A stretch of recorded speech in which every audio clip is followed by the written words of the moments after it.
During the video on contract review, I talked extensively about the use of seals on contracts, and during that I talked about my family crest and then my uncle going to England.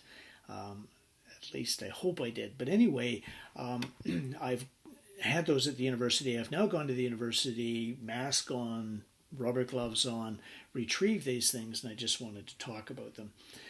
When I turned 16, my father took me to a heraldry shop, and we searched the family tree as far as we could go. And I have the family crest, the Holden family crest.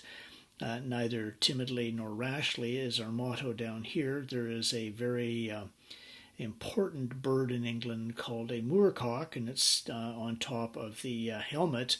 But there's the family shield with the three capes in the shape of scallop shells, red capes. And I was amazed, and I thought that was important because in our family there were three children. My father's family, three children. My grandfather's family, three children.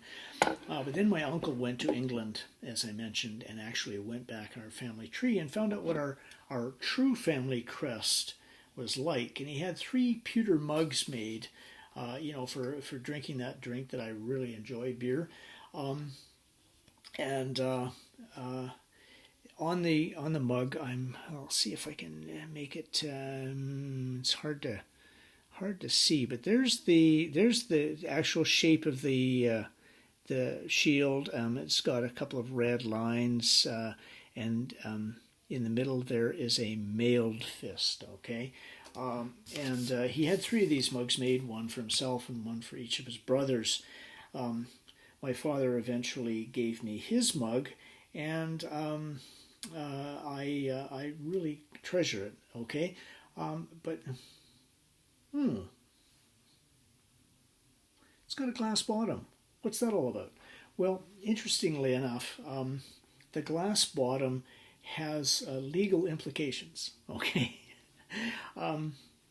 Back in ye old England, the Navy and the Merchant Marine were incredibly important because of the size of the English Empire. Okay, it was held together by the Navy and Merchant Marine.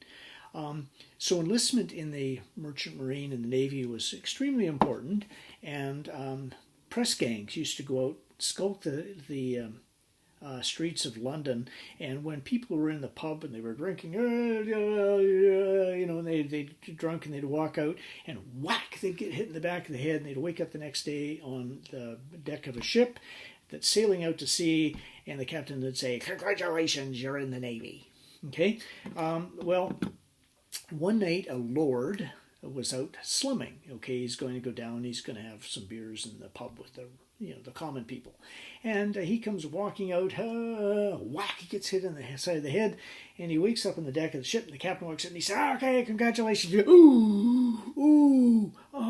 Lord Herschel, oh my gosh, I'm so sorry that oh my gosh. They had to turn around, they had to take the ship back to port.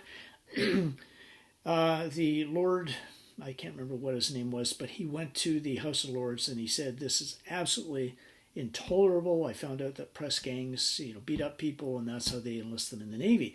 I mean, when you went on the ship, you were gone for a year or 2 years, okay? So it wasn't like, okay, we'll be back in a couple of weeks, and then I can get off and, go and see my lawyer. No, you were gone for 1 to 2 years. So he said that was totally inappropriate. That if they join the Navy or the Merchant Marine, it has to be by way of a contract.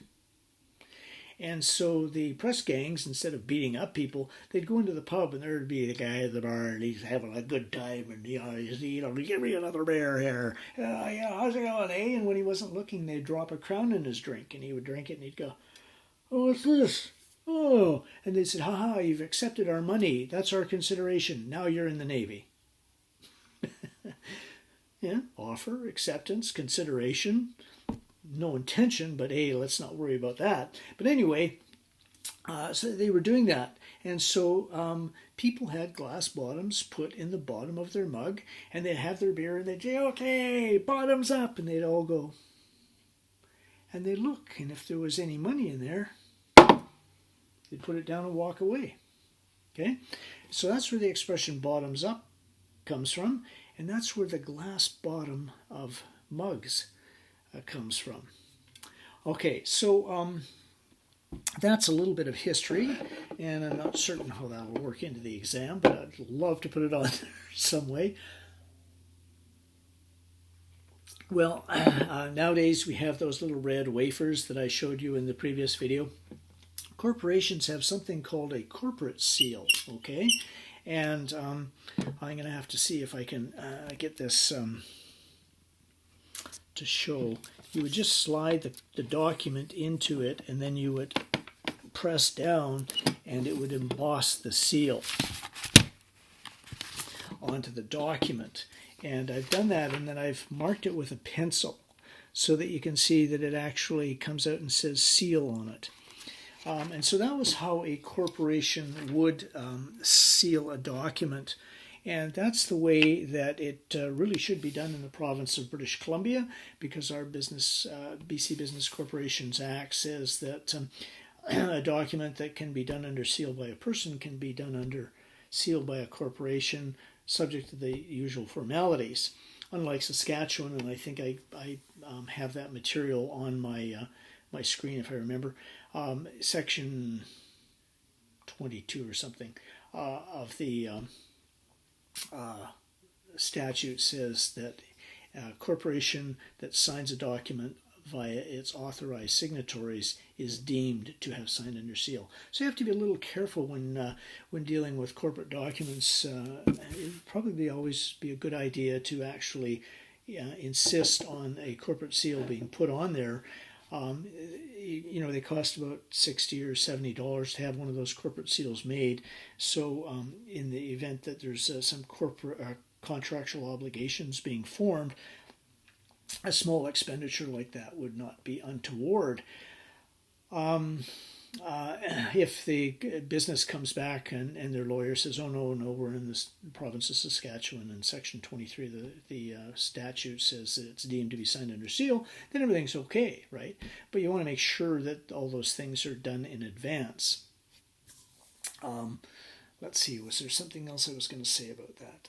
Oh, yes, in the lecture material, I have inserted that particular section from the BC Business Corporations Act, just so you have it on hand and you can see what it means. And that's all I wanted to do on that, just to complete that chapter. Thank you very much.